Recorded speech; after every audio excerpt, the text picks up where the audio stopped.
Hi, everybody.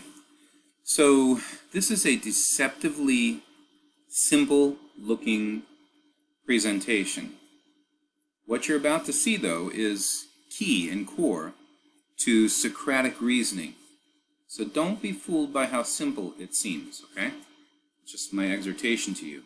Now, we have, as always, the archery motif to begin, and I just want to quickly say that the good, right, and ought target of moral appropriateness of doing the right act in a given situation breaks down into these categories. Good means the thing desired, the ideal, and that's primarily associated with the reasoning of Aristotle.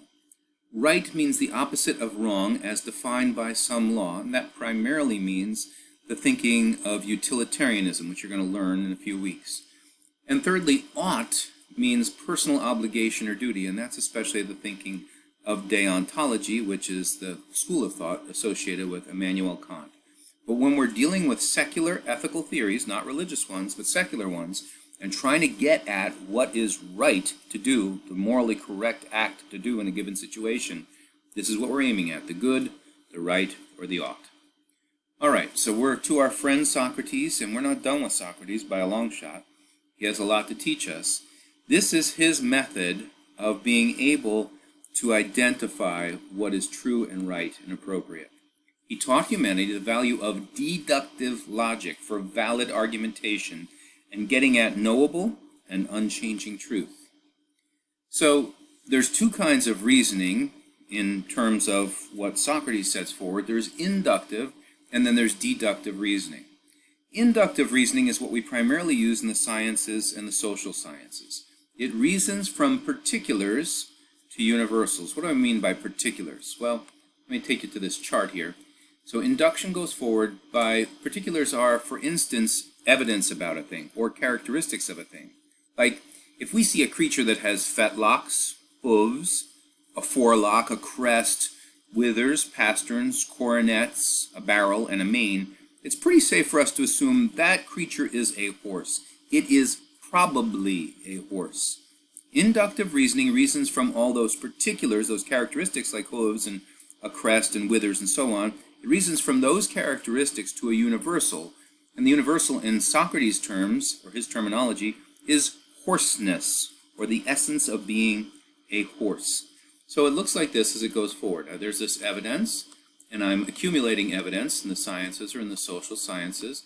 I'm making observations, I'm doing research, and ultimately with my research, I am led to a particular conclusion from the research.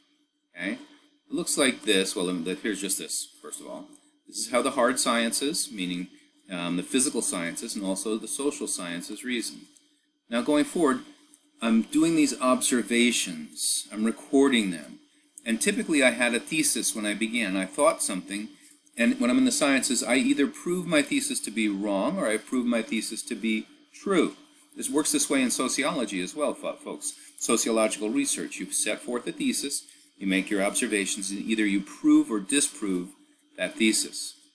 So Socrates is into something different from that. He's aware of that kind of reasoning, but he's addressing deductive reasoning, which goes from universals like horseness to particulars. So it's reasoning in the other direction. It reasons from universals to particulars. It doesn't deal with probability. His kind of reasoning deals with certainty. Deductive reasoning might say something like this. Cricket is a, let's get down to it here. Let me go down here. Cricket is a horse. All horses have fetlocks. Therefore, cricket has fetlocks. Okay? So a horse is that universal category of horseness. And we say all horses have fetlocks. We could say it with a barrel or we could say it with a mane. But we then can say something specific about one horse. I wouldn't even have to see cricket. All I have to do is to know that cricket is a horse, and I can reason deductively that cricket has fetlocks or withers or a coronet or a barrel. So, as you can see up above, deduction reasons from universals like horseness, human nature, mammals, reptiles, and so on, those kind of categories, to particulars. Okay. So what? What's the big deal here? Well, it's that it's a different kind of reasoning, and it's not dealing with probability, it's dealing with certainty. Now, going forward from there, Socrates realizes that we have to have certain things in order for our argument to work right, this deductive argument. First of all, I've got to have clear and unambiguous terms. So let's say there's a car parked out in front of your dorm at Husson, and your roommate says to you, or somebody in the hall says to you, "Hey man, that's a hot car." Well, the problem with hot, as far as clear and unambiguous terms, is that hot could mean, well, it's stolen, or it could mean that it's fast, or it could mean that it's really dope, or good looking, or cool, or it could mean that it's physically hot, like either the air conditioning doesn't work and we've been having 80-degree days, or it could mean literally that it's on fire. I've been driving on the interstate and seen a car that's on fire. So the problem with hot is not got a specific meaning. We've got to have language that's not ambiguous in this kind of reasoning. So it's got to have clear and unambiguous terms. And then it has to have true premises, and that's dependent upon the person listening to the argument as to whether or not they will accept it as true, and they got to go search it out sometimes and find out, is he or she really speaking truth? And then it has to have logically valid argumentation. So I want to just address that a bit. A deductive argument is logically valid if its conclusion necessarily flows from its premises, and it's invalid, it's not logically valid, if it does not. Let's do a little experiment, a little thought experiment. So I got this bird in a cage, and the bird is black. So let me just say my terms. This is a black bird. Those are clear terms. And I say to you, and all crows are black. I mean, unless they're albino, if there's such a thing as an albino crow. But all crows, all things being equal, are black. Well, that's a true premise. So now I say to you, okay, this is a black bird, and all crows are black. Therefore, this is a crow. What's wrong with that argument? Well, I've tried to take in too much ground. How have I done that? There's more than one kind of black bird. It could be a raven. It could be a cowbird. It could be a blackbird. There's a whole lot of birds it could be. And so the conclusion that this is a crow does not flow from the premises given.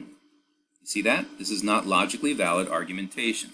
So I've got to have these three things, and everybody else has to have them too if they're going to offer an argument in philosophy and ethics that is persuasive. The terms must be clear, and the premises must be true, and the reasoning must be logically valid. We're going to get into in the future logical fallacies, because people try to use logical fallacies in their reasoning. We're not getting there today.